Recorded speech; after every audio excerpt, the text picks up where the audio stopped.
cette action s'inscrit dans un processus que nous avons commencé depuis que nous sommes rentrés au Sénégal. Et permettez-moi de rendre grâce à Dieu et remercier le président de la République, son Excellence M. Macky Sall, qui nous a choisis parmi tant de Sénégalais pour occuper des responsabilités importantes dans ce pays. Nous devons être ces relais dans nos terroirs. Nous devons pouvoir être capables de faire ce que lui ne peut pas faire ici dans ce terroir. Parce que nous sommes en quelque sorte le trait d'union entre le président de la République et les populations. C'est pour cela qu'à chaque fois que de besoin, nous nous évertuons à être présents aux côtés des populations pour leur apporter un soutien, pour prendre en charge tant soit peu les préoccupations qui sont les siennes. Aujourd'hui, nous amenons des moulins, 7 moulins, qui sont destinés à des populations, à des villages qui sont dépourvus de moulins. Je suis un villageois, je suis né ici, j'ai grandi ici, j'ai gardé les troupeaux là-bas à côté, j'ai joué les navétanes ici, je suis un fils du terroir. Et vous savez que moi, je pense que je suis né avec la fibre sociale. Ce que je fais, je l'ai toujours fait, même quand j'étais étudiant en France, même quand j'ai commencé à travailler en France. J'ai toujours pensé apporter un plus aux populations pour les soulager. Parce que nous sommes dans des localités où la vie est dure, où les femmes manquent de tout. Maintenant, il y a des améliorations, mais avant, il n'y avait même pas de robinet ici. Donc, brave maman marchait jusqu'à Bambara là-bas pour prendre l'eau avec des bassines sur la tête. Aujourd'hui, nous avons dépassé toutes ces étapes-là. Nous travaillons à autonomiser les femmes parce que je suis fondamentalement convaincu que le développement de ces localités passera par les femmes. Si vous le constatez, il n'y a pas beaucoup de jeunes dans ces localités, ils sont tous partis. Donc ceux qui sont ici, c'est les femmes, c'est eux qui vivent ici. C'est eux qui se battent matin, midi, soir pour prendre en charge les familles, leurs enfants. Donc cette action que nous avons menée est la suite de nombreuses actions que nous avons commencées et ce n'est pas la fin.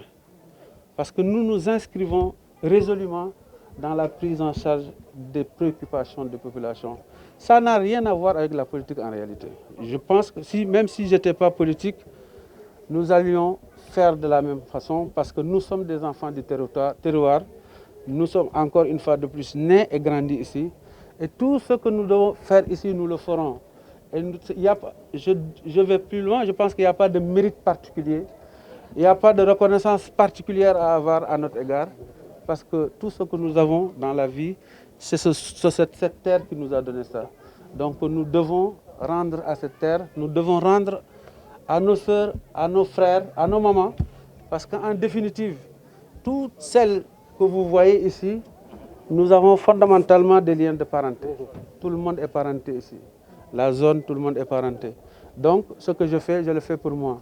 Je le fais pour ma tante, je le fais pour ma petite sœur, ma grande sœur, ma grand-mère.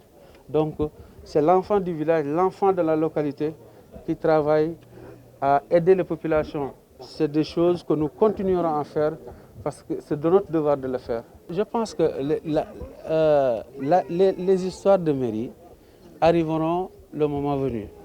Je suis un fils du terroir, je n'exclus rien du tout. Mais je suis un jeune frère du président Macky Sall. Parce qu'il me porte comme son jeune frère. Je suis au service du président Macky Sall. Mon objectif va au-delà de la mairie. Mon objectif, c'est de soulager les populations. Fondamentalement, ce n'est pas une histoire de mairie.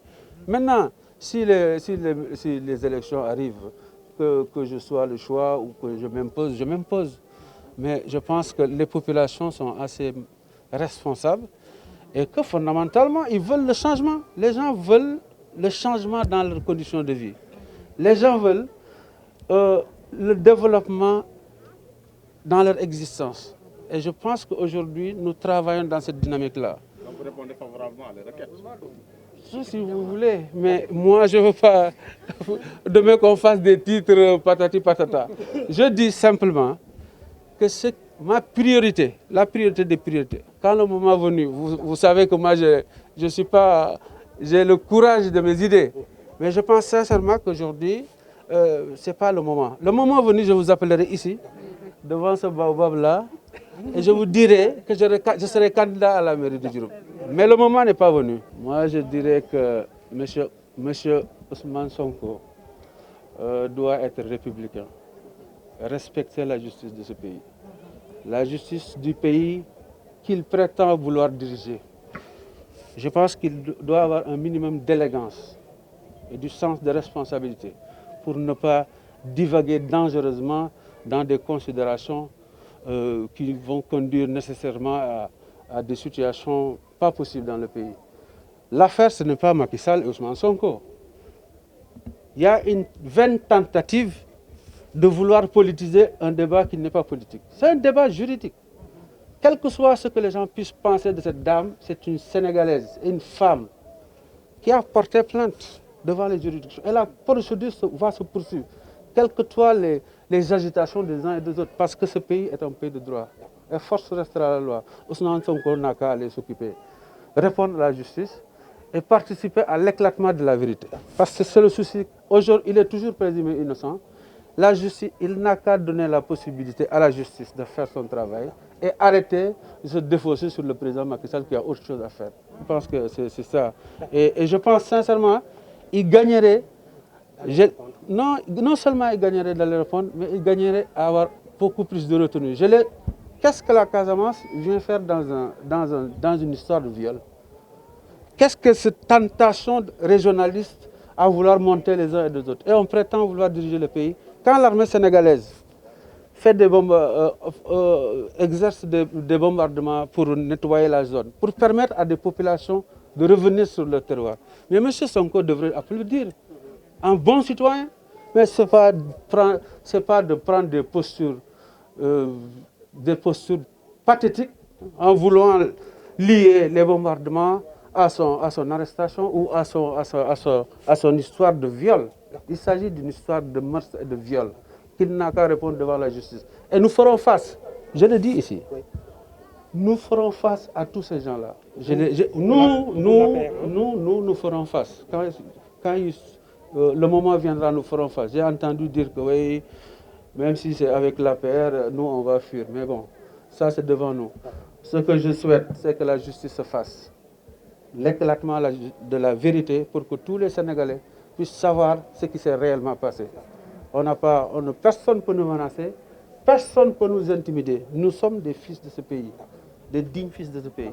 Donc ces tentatives de menaces et d'intimidation sont totalement vouées à l'échec.